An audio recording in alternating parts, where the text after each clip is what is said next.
Hello दोस्तों, नमस्कार। स्वागत है। आज का हम लोग का गुणनखंड का ये चौथा पार्ट होगा। 3 पार्ट जो है ऑलरेडी हो चुका है और उसमें जो है तरह तरह के जो है प्रश्नों की चर्चा हम लोग कर चुके हैं। और आज जो है ये चौथा होगा जो कि बहुत ज़बरदस्त है दोस्तों।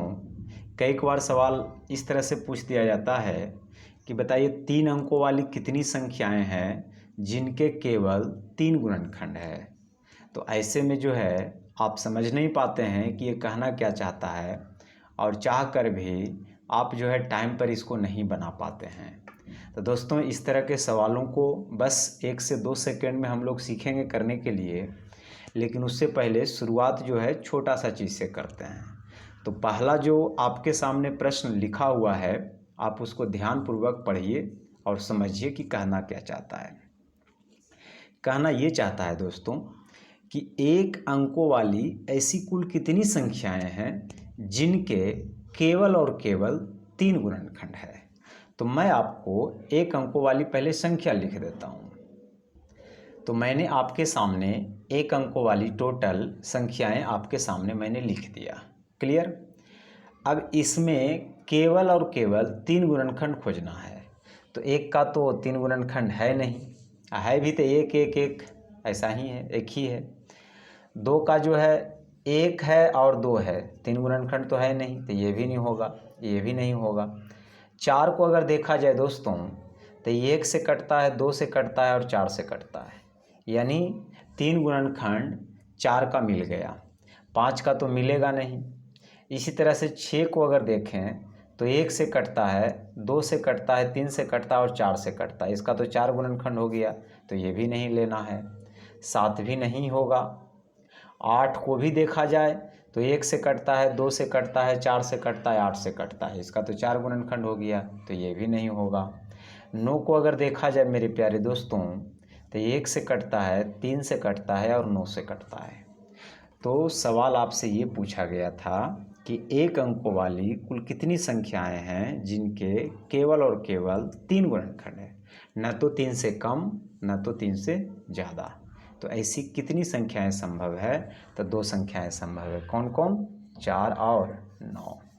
तो ये तो दोस्तों 1 अंकों वाला था, तो देसी तरीका से हम लोग कर लिए, लेकिन यही 2 अंक वाला आ जाता तो आपको कुछ ज़्यादा टाइम लग जाता, आप कर लेते लेकिन टाइम लग जाता है। यही 3 अंक वाला आ जाता तो आप बहुत मुश्किल में पड़ जाते। अगर तरीका नहीं पता होगा तो घंटों लग सकता है, और 4 अंक वाला आ गया तो आप छोड़िए दीजिएगा। तो देखिए, छोड़िएगा नहीं, आप टेंशन नहीं लीजिए, मैं बताता हूँ। अगला सवाल आपसे करने से पहले मैं आपको कुछ बात ये बताना चाहता हूँ, उसको ध्यानपूर्वक सुनो। किसी भी अभाज्य संख्या को ले लीजिए। अभाज्य संख्या समझते हैं? अभाज्य संख्या उसको बोलते हैं, अभाज्य संख्या उसको बोलते हैं जिसका 2 अलग अलग फैक्टर होता है। 2 अलग अलग फैक्टर होता है। तो क्या एक अभाज्य है? आप कहेंगे नहीं, क्योंकि इसका 2 अलग अलग फैक्टर नहीं बनेगा। 1 का बनाइएगा तो 1 1 रहेगा। 2 अभाज्य है? बिल्कुल है, क्योंकि 2 अलग अलग इसका फैक्टर है, 1 है और 2 है। 3 अभाज्य है। तो अगर मैं अभाज्य की बात करूं तो जिसे 2 अभाज्य है, 3 अभाज्य है, 5 अभाज्य है, 7 अभाज्य है, ये सब अभाज्य संख्याएं हैं। तो 100 तक टोटल 25 अभाज्य संख्याएं हैं, आपको याद रखना है। यहाँ ध्यान दीजिएगा, कोई भी आप अभाज्य संख्या को ले लीजिए। चलिए मैं 2 को उठा लेता हूँ। अगर मैं 2 का स्क्वायर करूँगा ना तो कुछ जादू होने वाला है, सीखिएगा। 2 का स्क्वायर जैसे ही कीजिएगा ये 4 आ जाएगा, और 4 का आपको 3 फैक्टर दिखाई देगा, 1 2 और 4। फिर से देखिए, 3 का आप जैसे ही वर्ग करते हैं 9 आता है, 3 का जैसे ही आप वर्ग करते हैं 9 आता है, और 9 का आपको 3 अलग अलग फैक्टर दिखाई देगा, 1 3 और 9। यानी आप ऐसा समझिए, 1 होगा, एक p होगा और एक p स्क्वायर होगा। मैंने p कहा, मैंने 3 को। तो हर हाल में आप किसी भी अभाज्य संख्या को ले लीजिए, दुनिया का कोई भी अभाज्य संख्या आप उठा लीजिए, उसका स्क्वायर कीजिएगा तो जो नंबर आएगा ना उसका हमेशा केवल और केवल 3 फैक्टर दिखाई देगा। क्लियर? अगर ये बात आप समझ गए हैं तो फिर इस सवाल को आप कर लीजिएगा। तो यही सवाल मैं आगे बढ़ा दूं दोस्तों इस तरह से। आइए मेरे प्यारे दोस्तों, अगला सवाल को देखते हैं। 2 अंकों वाली कुल कितनी संख्याएं हैं जिनके केवल 3 गुणनखंड है? यानी 2 अंकों वाली आपसे संख्या पूछा जा रहा है। तो 2 अंकों वाली संख्या 10 से शुरू होता है और 99 पर एंड हो जाता है। तो मैंने अभी आपको बताया कि कोई भी आप अभाज्य संख्या ले लीजिए, उसको वर्ग कीजिएगा तो हमेशा उसका 3 गुणनखंड आएगा। तो पहली बात तो है कि 2 अंकों वाली संख्या की बात कह रहा है। तो 2 का वर्ग करेंगे 4 होगा, ये तो एक ही अंक में है। 3 का वर्ग करेंगे 9 होगा, ये भी एक ही अंक में है। 5 का वर्ग करेंगे तब आपका 25 आएगा, ये 2 अंक में चला गया। 7 का वर्ग करेंगे तब 49 आएगा, ये 2 अंक में चला गया। 11 का वर्ग करेंगे तो 121 हो जाएगा, ये तो 3 अंक में चला जाएगा। तो ये तो हो नहीं सकता है। तो 2 अंकों वाली ऐसी कुल कितनी संख्याएं हैं जिनके केवल 3 फैक्टर संभव है? तो वो है 5 का वर्ग करिए 25 और 7 का वर्ग करिए 49। केवल और केवल 25 और 49 2 ऐसे नंबर हैं जिनको वर्ग करने पर इसका जो है फैक्टर आएगा वो केवल और केवल 3 फैक्टर आएगा।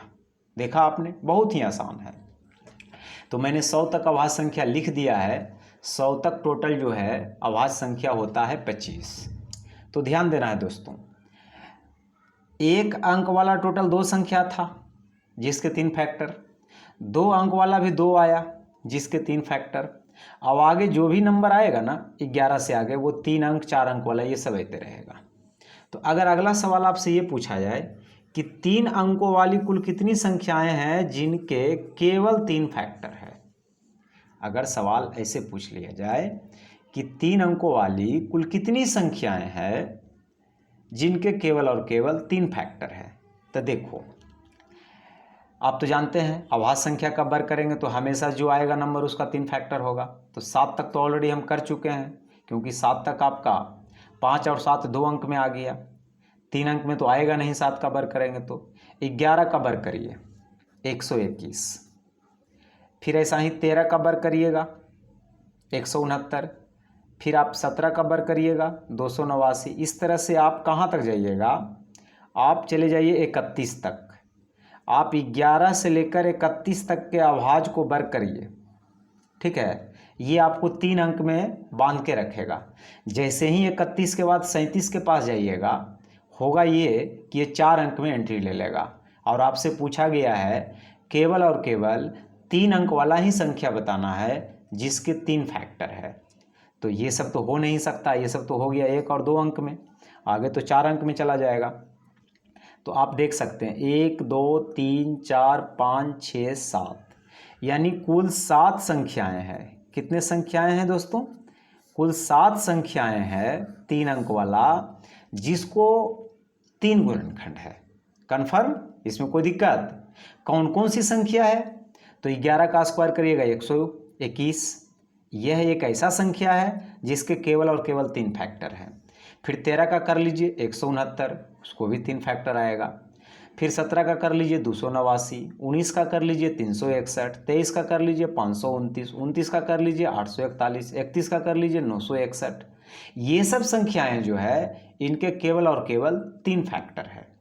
ओके, अब आगे देखिए दोस्तों, आपसे ये पूछ लेगा कि 4 अंकों वाली कुल कितनी संख्याएं हैं जिनके केवल और केवल 3 फैक्टर संभव है।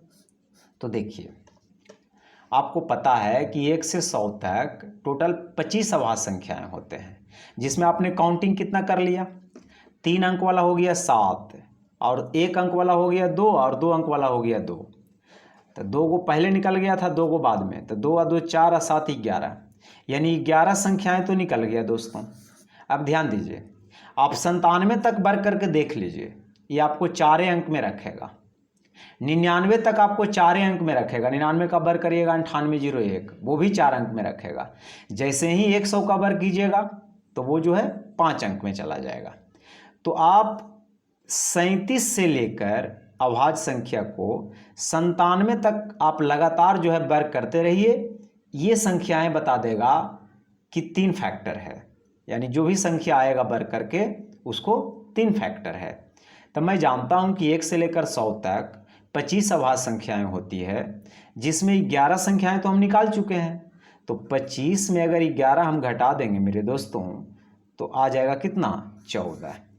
यानी 4 अंकों वाली कुल ऐसी कितनी संख्याएं संभव है जिनके केवल और केवल 3 फैक्टर है, तो आपका जवाब होगा 14। मैं आशा करता हूं कि इस प्रश्न को आप अच्छी तरह से समझ गए होंगे दोस्तों।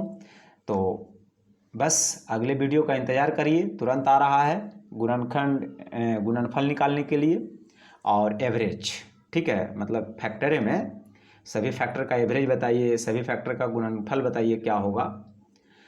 तो ठीक है दोस्तों, अगर आपको अच्छा लगा है तो एक लाइक कर दीजिए और चैनल पे नए हैं तो सब्सक्राइब कर दीजिए, क्योंकि मैं रेगुलर वीडियो डालता हूँ और बिल्कुल शुरू से डालता हूँ, कहीं से कटौती नहीं करता हूँ। थैंक यू दोस्तों।